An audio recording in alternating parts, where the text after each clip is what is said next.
our course policy that we will implement and follow during our course. The first and the foremost thing is academic integrity. That is why it is on number one.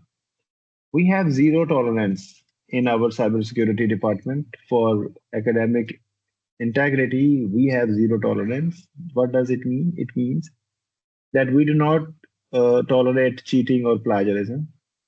And it is also, with respect to Islamic teachings, it is also haram. So please refrain from it totally, 100%. If you do that, you will get a zero mark. No discussion, no compromise. Digital devices. When you are in an exam, make it sure that you do not have any smartphone, smartwatch, or any material that can help you with the exam. Even if you are not using it, just having any digital device or any helping material, physical book, anything that can be used to help you for the exam, just having it near you or in your possession will be equal to cheating. We will not prove that you were using it or you were not using it. Just having it with you is equal to cheating. So make it sure that you do not have any helping material with you or near you or in your possession or in your access during the exams. Then any work that you submit from your account shall be original. It shall not be copied from anywhere. If you get some idea from somewhere, you shall refer that. Okay. So anything you submit without any reference will be treated as your original work and will be checked for plagiarism. And if we find any plagiarism there, we will follow this point. Then attendance and DN rules. We have a 75% attendance rule. So all the students, they have to make it sure that they attend at least 70% of the classes. If you miss more than 25%, you will get a DN.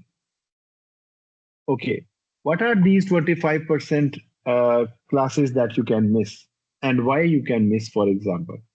For example, you have your car is broken on a day.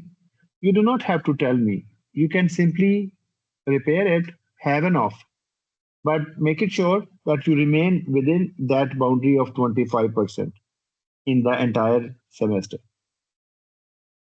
On the top of these 25% emergency problems, you can also have more leaves in case you are sick. God forbids, if you fall sick, you can go to the doctor. He will examine you and he is a better judge of your condition. He can give you a medical leave and we can register that in our system. I will make an assignment folder kind of on your Blackboard where you can upload your leaves, digital leaves that we can verify from the system.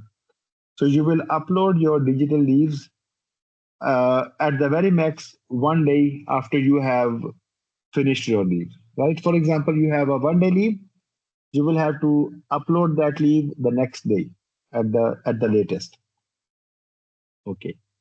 We will then check it, verify it, and mark you on leave in the attendance system. That will be excluded, right? So that will not count for towards the 75% rule. That is on the top of 25% that you can get for emergencies. Okay, then we have an example here, an example which is used to explain how the system calculates these percentages. So the system will calculate these percentages following these rules. These rules are implemented in the system. I will not do it, the system will do it. And the system will give us at the end of the semester the percentage, your attendance percentage, and we will then follow this rule. You can read this example and you can understand how it is implemented in the system. Then assessment and submission protocols, how we expect you to submit your assignments and the labs. From this semester onwards, even for software security, we do not accept screenshots, right? You have to record your session when you are doing the lab? How you will record? Interesting question. Actually, we as teachers, we want you to do your work by yourself and do not plagiarize, do not copy from someone else. Why? Because if you do your work by yourself, you will train yourself. This training will help you in your professional life to bring good fame for you. There is no benefit in this for us. All the benefits are for you. But we as teachers, we will help you so that you do not have any motivation to cheat, right? So, because cheating will fail you in your professional life, and we want you to succeed with flying colors in your professional life. So, that is why we want you to do all this work by yourself so that you can get yourself trained during your academic life here in the university. That is why we have these strict guidelines for submissions. These are strict, but for your own benefit. We will be spending more time on evaluation just for the sake of your benefit. So, okay, how will you record? You will record before you start your lab. You will start the recording. And after you end your lab, then you will end the recording. So, your recording shall have 30 seconds to 60 seconds before you start the lab and 30 or 60 seconds after you end the lab. Okay, when you start, you will start from accessing the lab resources. So they will be either uploaded on your Blackboard or they will be there on the virtual environment, wherever they are. So when you log in, this is important. When you log in by using your student ID, we want to see that thing as well in your recording so that we can make it sure that who is the student who is doing this lab. And we also want to see the features of the desktop background. So we want to see everything, your timestamp on the taskbar, your taskbar and the applications which are open there. Maybe if possible, the background on your desktop for a few seconds. We want to see everything on your desktop so that we can distinguish one submission from the other. Okay, before you log in, you start the recording and record the full screen. We do not want you to crop the screen or zoom in to the screen. We want you to record the entire screen throughout your lab. Do not zoom in. There are some tools that are configured to zoom in with respect to the position of your mouse. Disable that feature. We want to see everything, the entire full screen. So before you log in, you start the recording, then you enter your username. We want to see that. Then you enter your password. Password will be masked. We will not see that, but it will be recorded. And then you will log into the system, either BB or your virtual environment. Then you start doing the lab. And you are already recording it. Okay. Once you have finished the lab and hit submit on the virtual system, or you are done with the lab, you have gotten the results, all the results that were required. So then you hit submit on the virtual system, or you are done, completed all the requirements. When everything is complete, all the submissions are done, then you stop the recording. Okay. If you want to do a lab, for example, in 2 sessions, you will follow the same protocol. When you start your first session, you start the recording before you log in, and you end your recording after you, before means you start your recording before you log in, and you end your recording after you have finished your first session. So we want some extra time before the start of your lab or assignment and some extra seconds after you have finished it, right? So one session done, you do the second session in the same manner. Okay, some students will ask that I want to do some research which would increase the size of the recording, the time of the recording. So what is the solution? On these recording softwares, you have a pause switch. You can press that when you are doing some research to do your lab. You can pause it. And then do not forget to resume once you again start doing your lab and you have completed your research. Then some of the students they also do another mistake. They have two monitors. They record the other monitor, which is not the monitor where they are solving the lab. So make it sure that the monitor that you are recording full screen is the monitor on which you are doing your lab, not the monitor where you are doing your research. So then um, one submission attempt. So make it sure that you submit correct assignment in the correct submission folder. Do not do a mistake of submitting a wrong lab in the wrong submission folder. I have seen that the students who cheat, who copy the labs from others, they do this mistake usually. So please do not be that student. So dual file lab deliverables. So uh, for the labs, we do not want you to submit any file which is not natively supported by the Blackboard.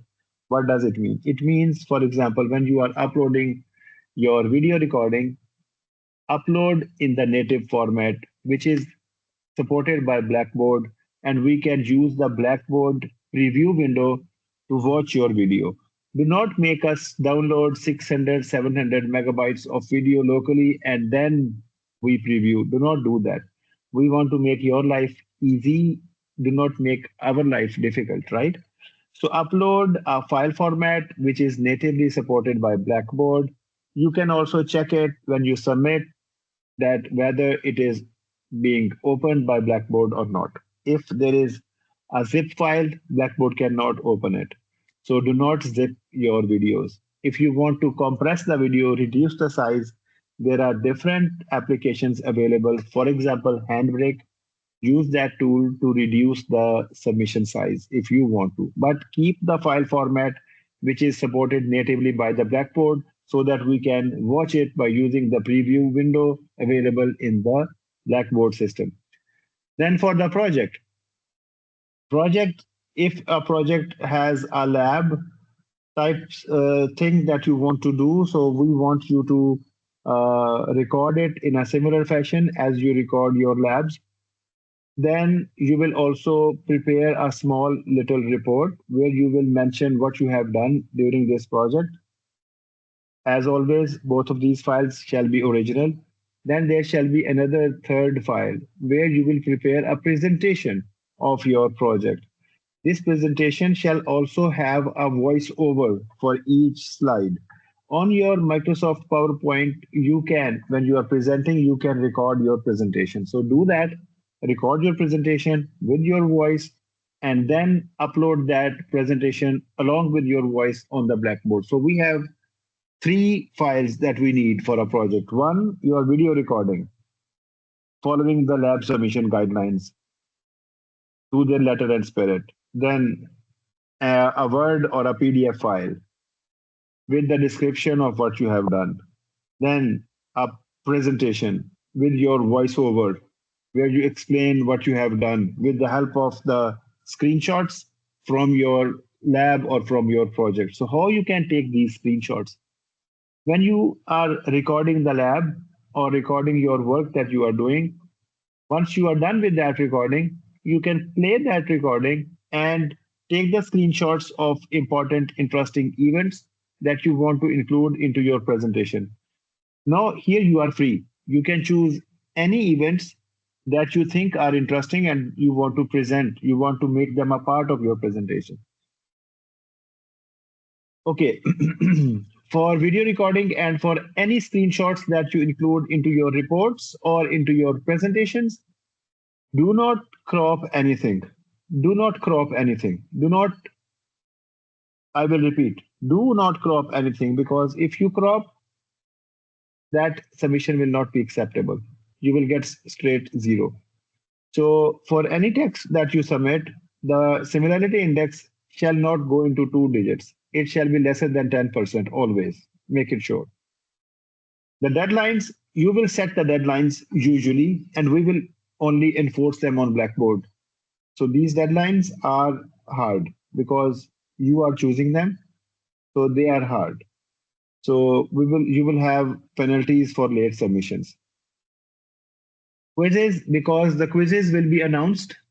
So we will try our level best to not to retake any quiz because they are already announced, and we will have many quizzes. One quiz after each chapter is finished.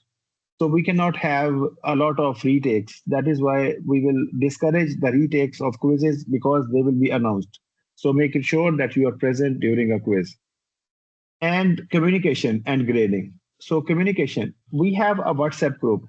WhatsApp will help us to communicate with each other and remain in contact with each other in near real time. So I am very active on your groups. I will watch, I will continuously follow your group, and I will respond to you any of your queries as soon as possible. But one thing that you have to keep in your mind, please do not send me any direct messages because I am teaching, for example, 50, 60, 70, 80 students in a semester, and it is humanly not possible to follow all these direct messages. But it is easy for me to follow your groups because every group is for one section. So I know about the student from the group, and I know about the subject from the group, and I can answer appropriately. Any direct messages, they will not be seen and they will not be responded. All the messages on the group, they will be seen and responded as soon as possible. If you have to send me any message, so email, you can use email as well. If you have something to share, if you have something that you cannot discuss on the WhatsApp, you can send me an email, but always use your university email to log in to your virtual accounts, to log into your EC Council accounts, to log in or to send any official document to any of your teacher or anyone outside. Use your official university email. Then final grades. Uh, we will grade your exams and we will try to be as lenient as possible. And then we will add all these marks together to see how many marks you have obtained out of 100. So we will have an accumulated result out of 100 marks. So once we have this accumulated result out of 100 marks, then we will implement rounding off. How will round off? So we will round up. So for example, you have gotten 83.3 marks, for example. So we will round up. You will get 84. Now you are just 1 mark short to jump the boundary of the grade. I am a human being. Out of 100 marks, I can do some mistakes where you have lost 1 mark. So to compensate for that, if you are missing a boundary of a grade by just 1 mark, I will give you that. No problem. Right? So this is our rounding off and grading and marks evaluation criteria. If a student is failing a course, then he may get 2 or 3 grace marks. If he can jump and pass the course by getting 2 or 3 grace marks, we can give him those 2 or 3 grace marks, but not more than that. Then I will make a submission, assignment submission for this course policy. And it is mandatory for all of you to write down your name here, your university ID here, your phone number that you will use on your WhatsApp class group so that when you send some message, I can use this course policy and connect your message to the student. And then you sign here. So once you have done it, you have written your name, your student ID, your phone number that you use on WhatsApp, your signatures here. Once you have done that and you have submitted it on Blackboard, it means that you have read this course policy, you have understood it fully, and you will follow and be compliant to this policy to its letter and spirit. So that's it about the course policy. I will now stop the recording.